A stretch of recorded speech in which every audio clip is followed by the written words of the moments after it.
And he's here and always will be on the mother of all talk shows. Garland1, welcome. Let's start with your Twitter status.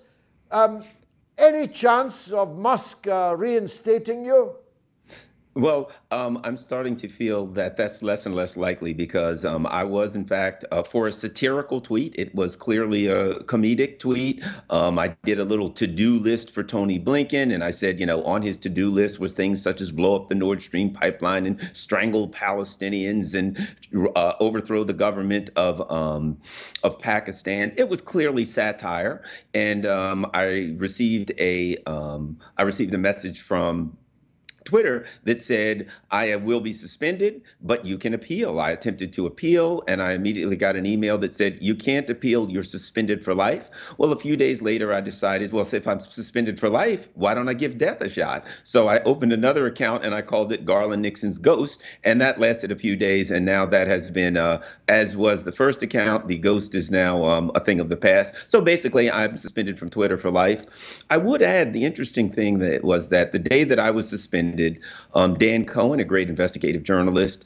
did a bit of investigation on Twitter, and he found that a huge number of NAFO trolls had gotten together. They all sent a request to Twitter for me to be expelled, and apparently as a result of this organized NAFO troll, which as we know is an intelligence operation from the U.S. government, Twitter sent them the responses that said, we received your complaint, and as a result, Garland1 has been permanently suspended from Twitter. So, I mean, by proxy, certainly, but it was a government intelligence operation utilizing NAFO trolls to get me suspended for a satirical tweet.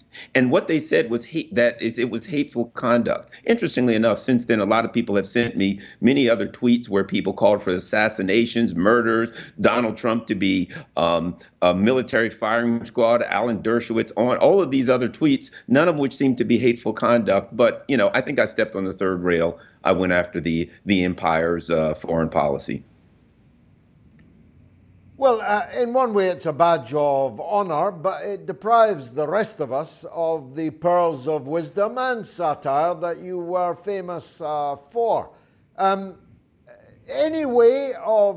Musk says that he's reinstating. I think it's something like 60,000 permanently banned accounts. Why would yours not be among them? That's a good question. Well, about a day afterwards, there were, interestingly enough, I don't know if I had anything to do with it. There are probably a number of people, but my particular account went viral, and a lot of people, there were TikTok videos seeing hundreds of thousands of views, et cetera. And people, basically made a lot of points. This guy's former law enforcement officer. He's former national board of directors for the ACLU. He's gotten awards for fighting for free speech and things of that nature for the American Civil Liberties Union. And you're going to throw this guy off for a joke. And but at any rate, within 24 hours, Elon Musk did a poll, and he said, should I suspend all accounts other than ones who were involved in criminal activity or egregious spamming? 77% of the people said yes. And then he said, Vox Populi, Vox Dei, meaning the word of the people is the word of God. It's going to happen next week. So today is Wednesday. According to his edict, according to his claim, that would mean that I would be reinstated sometime this week. But again, the question is, does the U.S. Does the U.S. empire still hold some kind of veto power over Twitter, so they can just say, yeah, well, only certain people are allowed back on, or maybe his claim will be overridden by the U.S. By the State Department, and they'll say, you can't allow anyone back on. The question is, does he own Twitter? Is he in charge of it? I guess we'll see. The week will be over, Saturday night? Yeah, of course, it's not just the US government. The EU issued a public statement today. You'd think they'd be embarrassed. This is a group of countries that call themselves the free world. This is a group of countries that are forever telling us how they cherish freedom and freedom of speech and so on. They issued an edict that Twitter faced a ban in the European Union if it allowed people that it had previously suspended back onto the platform. I had to read it twice to actually convince myself that it was real. This is a set of governments openly warning a private media company about who it will be allowed to engage with or to use its platform. So Musk is between the United States government and the EU. To be fair to him, it's not an enviable place. Yes, and well, what's happening here is the truth is coming out. The reality is that we have a discussion about free speech on Twitter, but it's not really about free speech. The truth is, it is the opposite. It is about the U.S. government, the U.S. empire and its vassals putting forward misinformation, disinformation, or particular narratives that are extremely brittle and easily debunked. They cannot afford. This is, I've referred to this as a crisis of an epistemological crisis. How do you know what you know? What kind of discussion do you have about how the things that we believe? Those discussions are important. In that, the U.S. State Department, NATO, the EU put forth narratives that are absurd and often easily debunked. They cannot afford for people to have critical discussions, intellectual discussions involving critical thinking on these platforms to discuss these silly narratives that they put forth. So this is, in a way, it's a good thing because the truth is coming out. They're shutting people that, here's the bottom line. You can make hateful, violent, vicious comments about people or groups that have been targeted by the U.S. empire and its vassals. But any members of the U.S. empire or its vassals or its particular narratives must be protected at all costs. And the truth is coming out. Now, talking of propaganda, what do you make of, I don't know if it's the same in the US, but here in Europe and in Canada for sure, there's an all-out assault on China over its lockdown policies. And there's not even a hint of embarrassment from the people who pursued exactly the same lockdown policies and treated the protesters against them as arch criminals, if not fascists. Is it the same in the US?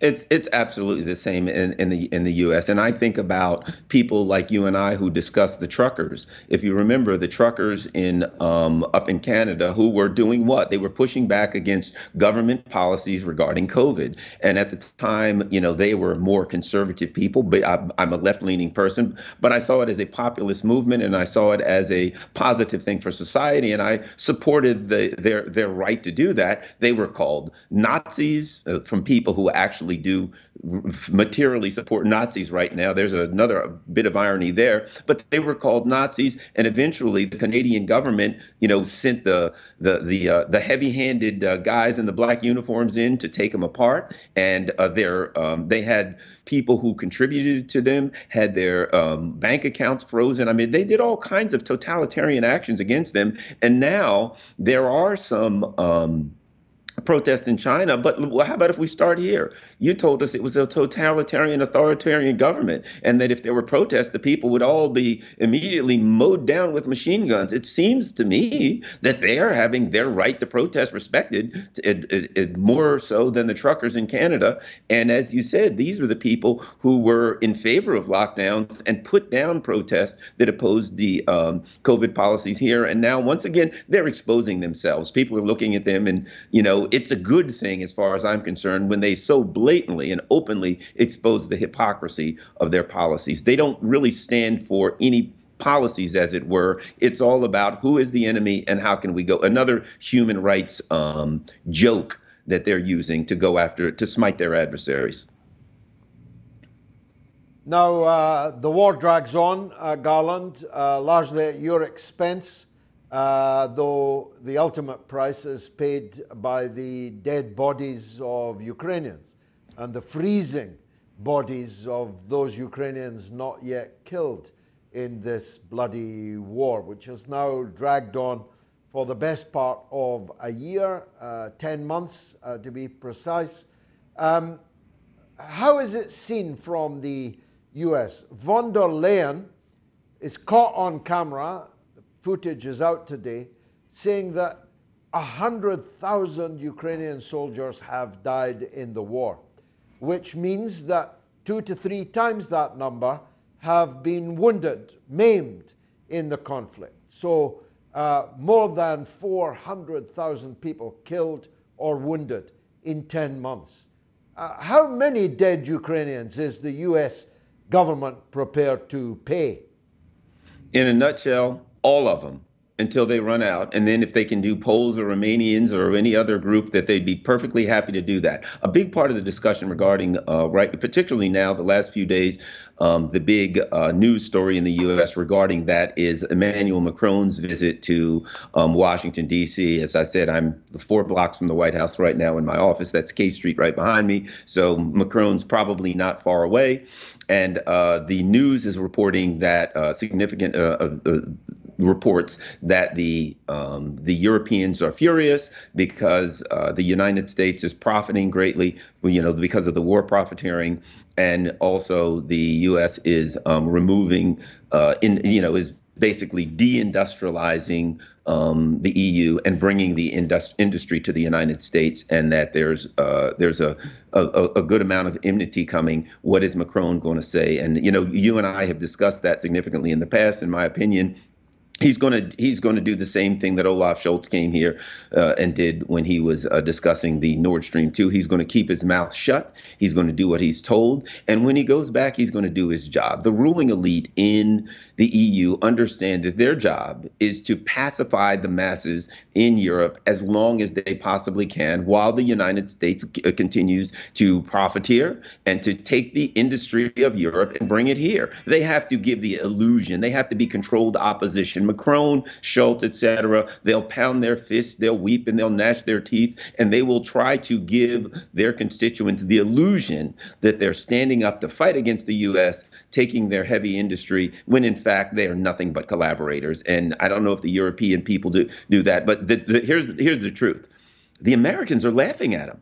Americans are looking at the Europeans saying, you people are suckers. We all know what they're doing over here. We are sitting here saying, we can't believe that you guys are just going to sit there and allow Biden and his people to rob you blind and take your industry. So to be quite frank, I mean, the conversation over here is, well, if the Europeans are suckers, that's what suckers are for. You're supposed to take the money of a sucker. As P.T. Barnum said, it's against the laws of God and nature to allow a sucker to keep his money. Now, I feel horrible for the people of Europe because they are being misled and lied to, and they truly believe, unfortunately, that their leaders are looking out for them. They're complicit, and they're over here helping Biden steal your jobs, and they're going to end up with nothing. But that's actually the discussion here. Americans understand what's going on, and most of us can't believe that the Europeans will just sit there and allow that to happen.